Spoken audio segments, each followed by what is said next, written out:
Chers fidèles, Moadim les Simcha, voilà, on arrive aux dernières fêtes de Sukkot. On va rentrer dans Shemini Atzeret, la fête de clôture, et Simchat Torah, la fête de la Torah, qui seront célébrées samedi et dimanche. Mais là vient de s'achever donc Hoshana Rabbah. Qu'est-ce que c'est Hoshana Rabbah? Hoshana Rabbah, c'est le dernier jour de Sukkot, et en fait, Hoshana Rabbah est considéré comme Kippour Katan, comme un petit Kippour. Et c'est un jour extrêmement important parce que à Rosh Hashanah, nous sommes jugés. À Kippour, c'est l'expiation de nos fautes, c'est-à-dire le grand pardon. Et le moment où tout va être scellé, tout va être décidé, eh bien, c'est à Hoshana Rabbah. C'est la raison pour laquelle, le soir de Hoshana Rabbah, nous veillons.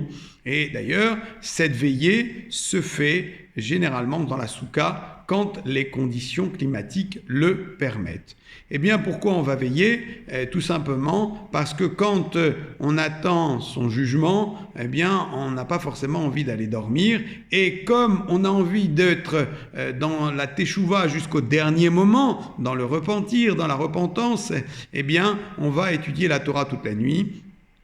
Et ensuite, on enchaîne directement avec l'office de Hoshana Rabbah, qui est un très bel office, puisque dans les prières donc, de Hoshana Rabbah, on trouve eh bien aussi les prières de Kippour que nous chantons toute la journée de Kippour et que nous répétons à plusieurs reprises. Alors nous avons fait aussi la veillée de Hoshana Rabbah hier jusqu'à 1h du matin. Nous étions quelques personnes et Baruch Hashem, étant donné qu'il ne faisait pas très froid, on a pu être dans la soukha, c'est-à-dire d'être sous la protection divine d'Akadosh Baruch Hu, puisque on considère la soukha comme une protection, puisque ça nous rappelle les Hanan Kavod, les nuées protectrices qu'il y avait dans le désert quand ils sont sortis d'Égypte.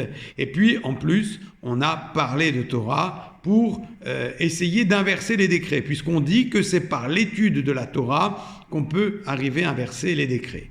Alors, l'office de Hoshana Rabbah, il est un peu long, il dure 1h30, mais il est extrêmement important, puisque comme je vous l'ai dit, c'est un petit Kippour. C'est-à-dire que finalement, on devrait avoir autant de monde, normalement, à Hoshana Rabbah qu'à Kippour, puisque Kippour, c'est le jour où on obtient le pardon, mais le jour où, et c'est pour ça d'ailleurs, je ne sais pas si vous avez remarqué, entre la journée de Kippour et la dernière office, on dit par exemple « Kodvenu besefer chaim », qu'on soit inscrit dans le livre de la vie.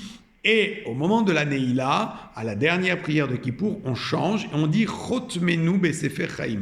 Qu'est-ce que ça veut dire Chotmenu? Ça vient de Khatima qui est la signature. Ce n'est plus uniquement inscris-moi dans le livre de la vie, mais scelle-moi dans le livre de la vie, que je sois scellé dedans. Et d'ailleurs, dans les prières de ce matin, c'est ce qu'on a dit, Chotmenu, qu'on soit scellé, parce que maintenant, c'est terminé. C'est-à-dire que le lien entre Rosh Hashanah et Kippour se termine à Hoshana Rabbah. La fête de Shemini Atzeret que nous allons célébrer donc samedi est une fête de clôture, c'est-à-dire ça clôture toutes les fêtes de Tishri, et Simchat Torah qui sera célébrée dimanche, eh bien c'est la relecture du Sefer Torah. Donc il est extrêmement important pour vous de vous inscrire aux offices, puisque maintenant on a mis un système d'inscription par rapport à la crise sanitaire, pour nous dire, eh bien, si vous serez présent vendredi soir pour l'office de Shabbat, samedi matin pour l'office de Shabbat matin, samedi soir, normalement on se réjouit avec la Torah. Alors cette année ce seront des hakafot, des danses réduites, mais il faut quand même venir pour sortir la Torah et se réjouir avec elle. Et ensuite, dimanche matin, qui est un jour de Yom Tov dimanche et qui est un jour consacré à la relecture du Sefer Torah. Et d'ailleurs, c'est une des rares fois où nous sortons 3 Sifrei Torah, puisque dans le premier, nous lisons la fin de Devarim, et dans le deuxième, on reprend la lecture à Bereshit. Donc, pour montrer qu'il n'y a pas d'interruption. Et dans le troisième, c'est Sefer supplémentaire lié au jour de fête. Mais en réalité, ce qu'on va voir, c'est qu'il n'y a pas d'interruption dans la lecture. Donc, inscrivez-vous aux offices et venez samedi et dimanche, ce sont des jours importants. Et après, à partir de Shabbat prochain, on retrouvera un rythme normal. À Hoshana Rabbah, on a l'habitude de frapper le sol avec des branches de saule. Il y a toute une symbolique là-dessus, symbolique de la terre qui produit des bonnes choses, la symbolique aussi pour nous d'être totalement pardonnés, et aussi une autre chose qui est très importante, c'est la sonnerie du chauffard, puisque ça conclut toutes les sonneries qu'on avait obligatoires à Rosh Hashanah et facultatives à Kippour et pendant la récitation des Slichot et aussi du Vayaravor, des 13 attributs de miséricorde. Donc, ce que je vous propose, c'est de terminer cette vidéo par la sonnerie du chauffard, en espérant que vous soyez toutes et tous inscrits dans le livre de la vie, pour avoir une bonne santé, pour réussir tout ce que vous entreprenez, pour faire en sorte que vous puissiez progresser dans les mitzvot, progresser dans la Torah, et qu'on soit toujours tous ensemble, unis et réunis au sein de notre belle communauté.